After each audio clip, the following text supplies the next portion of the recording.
Saya cakap perempuan-perempuan dengar ke tak tadi? Ya Allah, harap dengar. Okey, kelas. Apa dia perkataan ataupun bahagian-bahagian ataupun kedudukan-kedudukan yang akan menjadikan sesuatu perkataan itu berbaris depan, berbaris atas ataupun berbaris bawah? Sini. Okey, apa dia? Okay, so pelajar boleh buka nota padat muka surat 90. Sekarang, okay, nampak tak kat sini ada apa? Ada jadual. Okay, buka muka surat 90. Muka surat 90. Ada jadual. Okay.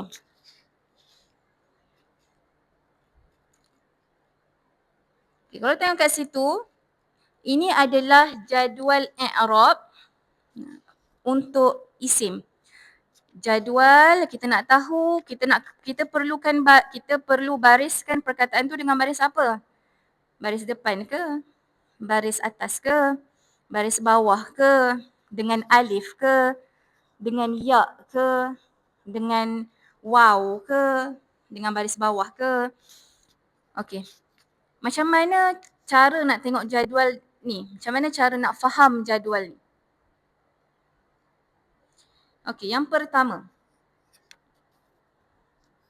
Awak kena hafal dulu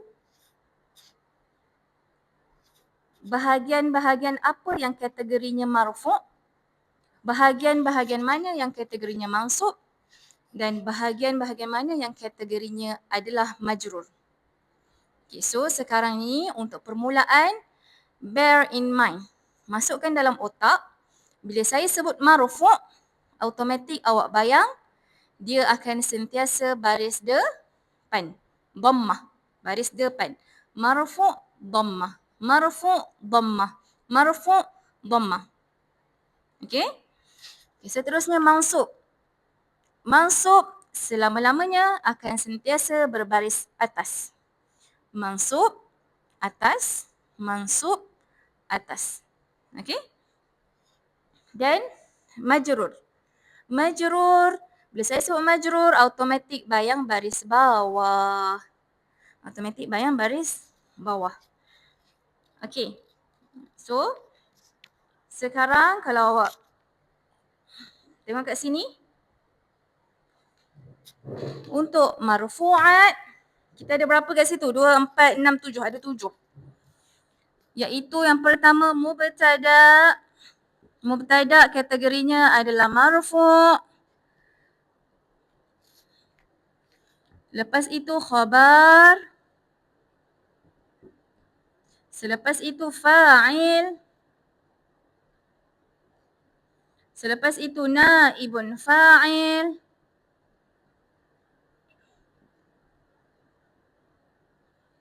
Selepas tu, apa dia? Isim kana.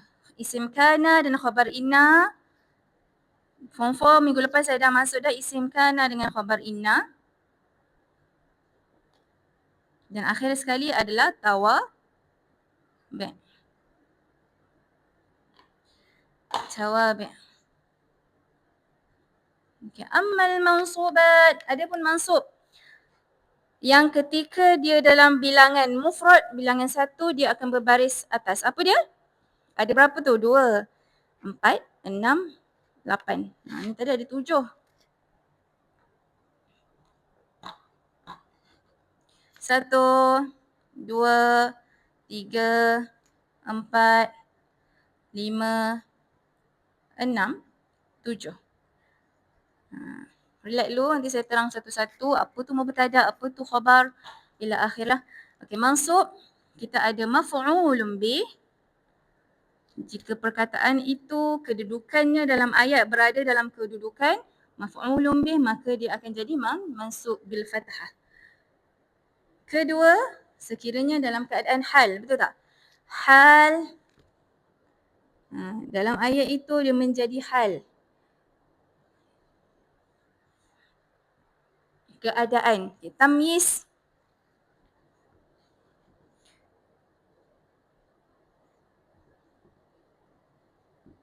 Keempat, isim inna dan khabar kana. Kita tengok dulu kat sini. Isim kana lawannya adalah isim inna. Kalau isim kana marfu', isim inna dalam keadaan mansub. Khabar inna marfu', maka khabar kana akan jadi mansub. 6. Mustathna.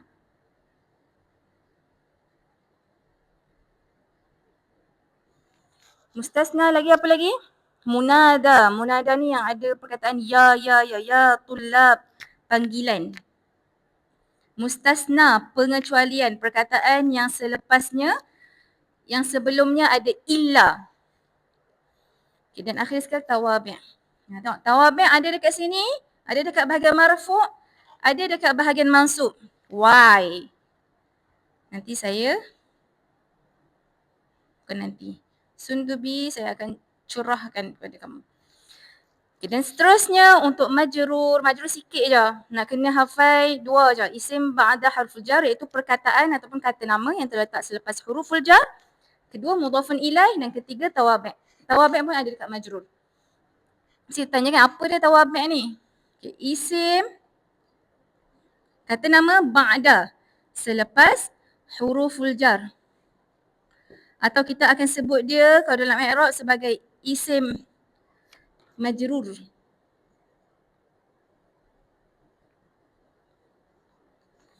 Yang kedua, mudhafun ilaih. Yang akhir sekali tawabi'. Tawabi' ni hampa tambah je siap-siap dekat setiap kolom. Okey? So ingat marfu' ada 7, mansub ada 8 bahagian dan majrur ada 3. 7, 8, 3. Nasib baik nombornya bukan 6, 7. Tapi 7, 8. 7, 8, 3. Okey? Okey, so sekarang saya nak ajar macam mana cara nak tengok jadual ni. Okey? Okey, yang pertama. Bila melibatkan soalan i'rab, ada 3 perkara penting yang awak kena bagi sebagai jawapan. Pertama, kedudukannya di dalam ayat. Kedua, hukum. Apa hukum dia? Hukum tu maksudnya ni lah. Sama ada orang sebut marfu', mansub atau majrur. Dan yang ketiga, apa baris dia? Apa baris dia? Okey. Dan baris ini ditentukan berdasarkan bilangan. Itu sebab kalau awak tengok sini. Nombor 1, mauqi'. Kedudukan dalam ayat. Saya terus go Contoh ayat kita tengok kat sini.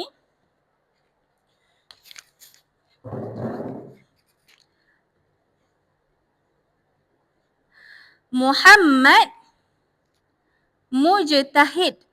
Saya tak bariskan lagi baris akhir. Supaya awak tahu. Supaya awak dapat teka bersama-sama dengan saya apa kita nak letakkan baris akhir pada perkataan ini. Okey? Muhammad mujtahid. Muhammad seorang yang rajin, bersungguh-sungguh. Jadi, pertama kena trace. Sebelum awak nak tentukan, katalah kan, dalam soalan, kan dia kata biasa soalan i'rab, i'rabkan perkataan yang bergaris. Maka awak tengok bila awak cari perkataan tu, contoh macam kalau dalam soalan ni tawil, at-tawil. Awak pergi balik kat nas, petikan, awak cari perkataan tawil. Then awak trace.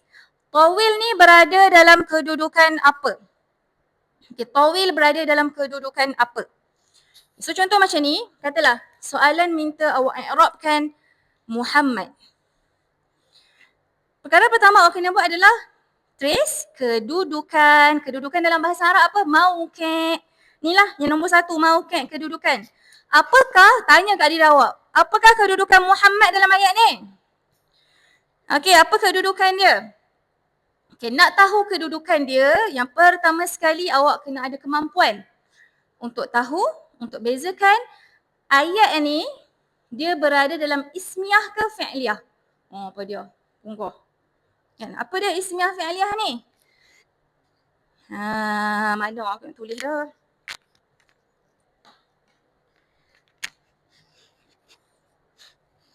Sat padam ya. Dah jelas dah yang ni mabniyat mu'rabbat Okey. Okey, jumlah. Jumlah tu apa maksud jumlah? Ayat. Okey. Jumlah ayat.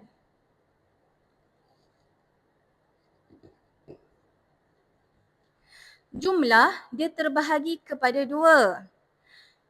Satu, jumlah ismiyah.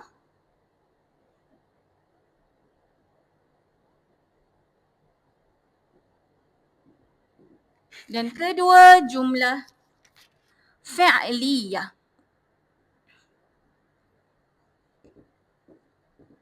Okey. Apa beza ismiyah dengan fi'liyah? Jumlah ismiyah adalah ayat, jumlah ayat. Jumlah ismiyah adalah ayat yang dimulakan dengan isim. Atau kita ada rumus khas dia iaitu mubtada dan selepas perkataan mubtada adalah khabar. Mubtada khabar.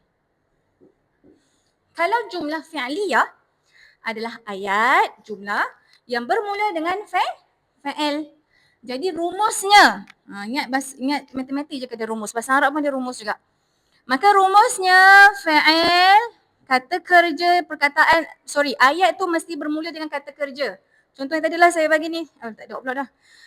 Ja'a Muhammadun. Ja'a tu kata kerja, telah datang. Telah datang siapa? Muhammad. Maka ja'a tu fa'il. Muhammad yang tadi jadi fa'il. Ayat ni adalah kategori jumlah fa'liyah sebab bermula dengan fa'il. Okay, untuk jumlah fa'liyah apa rumus dia? Fa'il, perbuatan. Ayat tu bermula dengan kata kerja dan disusuli dengan fa'il dan berakhir dengan maf'ulun bih. Okey, sekarang bezakan atau trace, detect dulu. Muhammadun mujtahidun. Ini jumlah apa? Ismiyah ke fi'liyah? Muhammad ni isim ke fa'il? Muhammad ni kata kerja ke? Fa'il ke? Tak. Dia adalah isim. Maka bila dia adalah isim, kita akan guna pakai rumus ini. Mubtada dan khabar. Perkataan pertama adalah mubtada. Perkataan selepas mubtada adalah khabar. Subjek, predicate. Mubtada, khabar. Subjek siapa yang dibicarakan dalam ayat ni? Siapa pemulanya? Muhammad lah. Kita tengah bicara pasal Muhammad. Kenapa dengan Muhammad ni? Apa kata lengkapnya, apa predikatnya? Dia rajin. Muhammad ni rajin. Maka Muhammad ini adalah mubtada. Dan mujtahid adalah khabar. Okay, sekarang awak dah tahu dah mauqi'. Okey, awak dah tahu dah mauqi'. Kedudukan dalam ayat ni Muhammad adalah sebagai mubtada.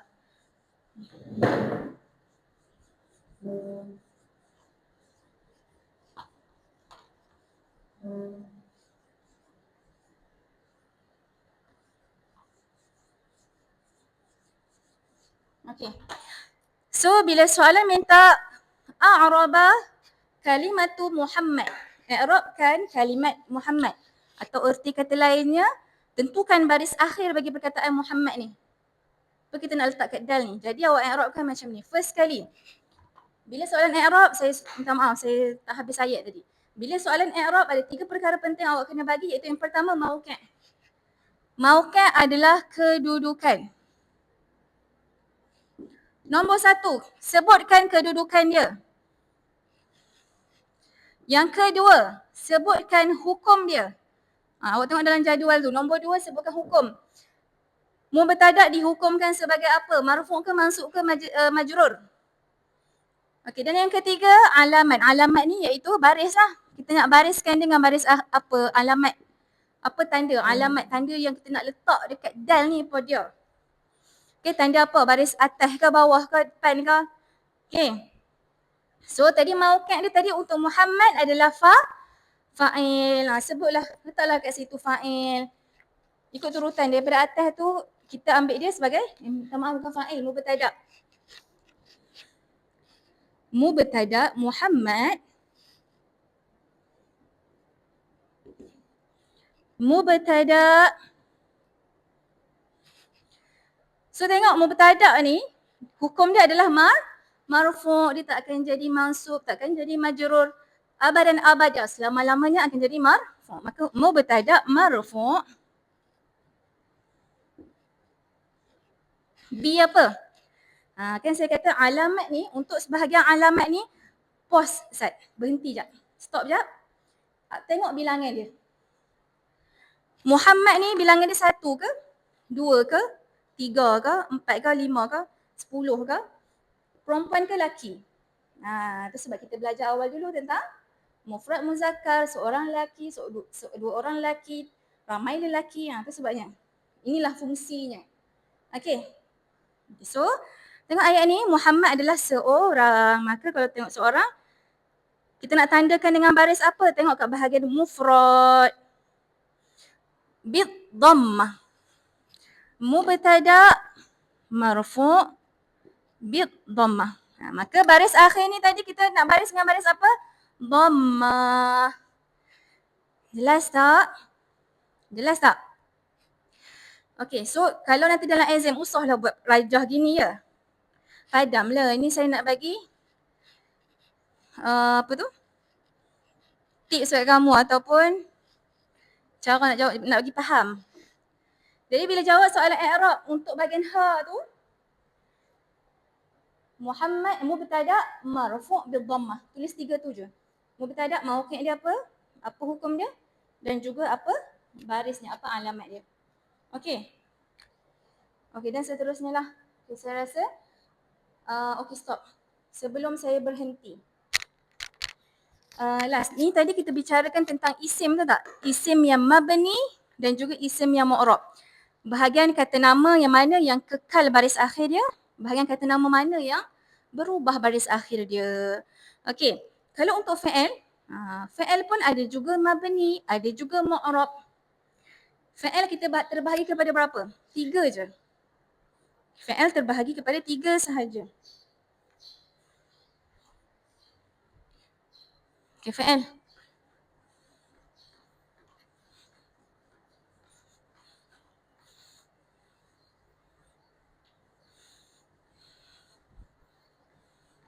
Saya harap sampailah dekat kamu ya.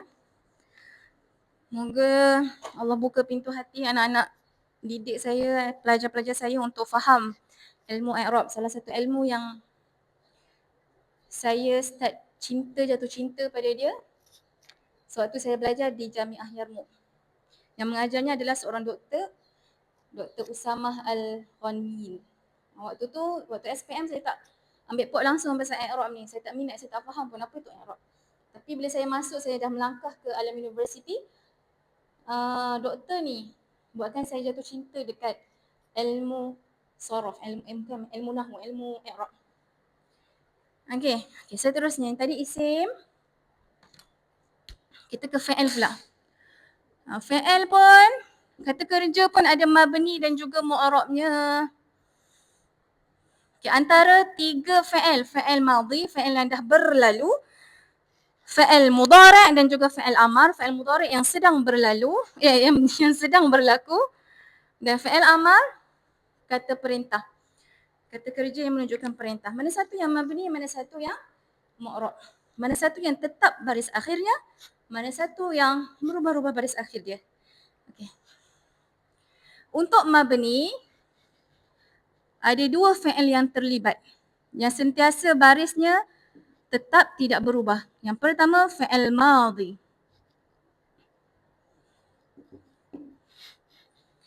Yang kedua adalah fi'il amar.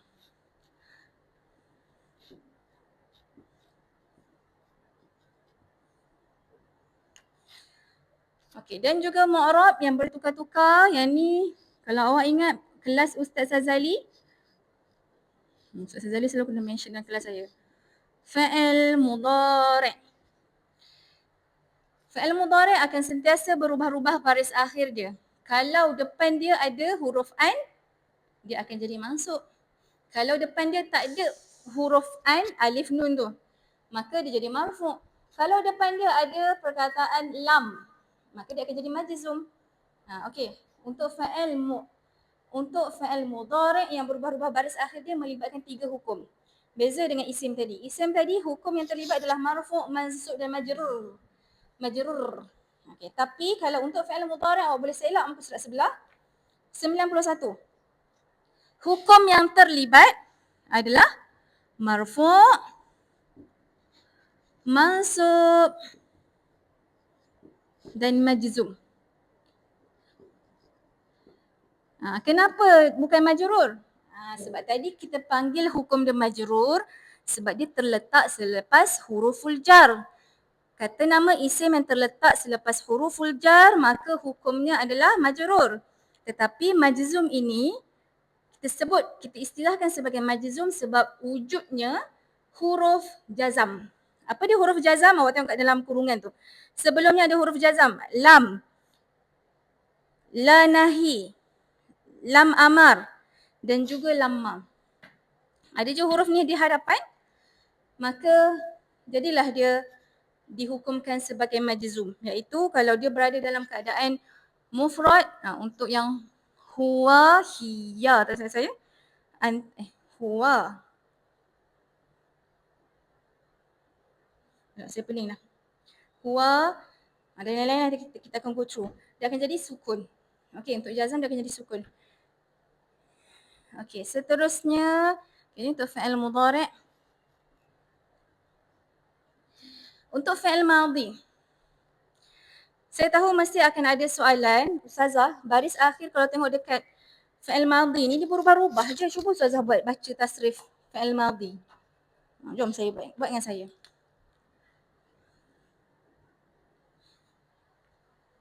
Mana pen biru? Video record pun saya punya pen berhilang. Kita tengok Fa'ala, kita buat tasrif fi'il madhi, okey? Fa'ala, fa'ala, fa'alu, fa'alat, fa'alata,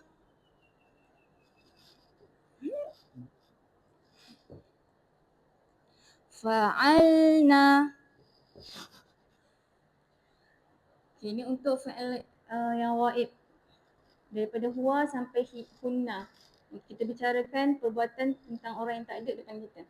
Sekarang untuk mukhatib. Fa'alna, fa'alta,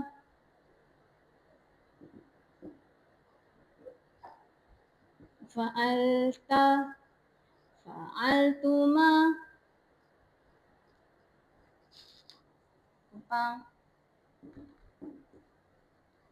fa'altum, fa'alti, fa'alti, fa'altuma, fa'altunna, fa'altu, fa'alna.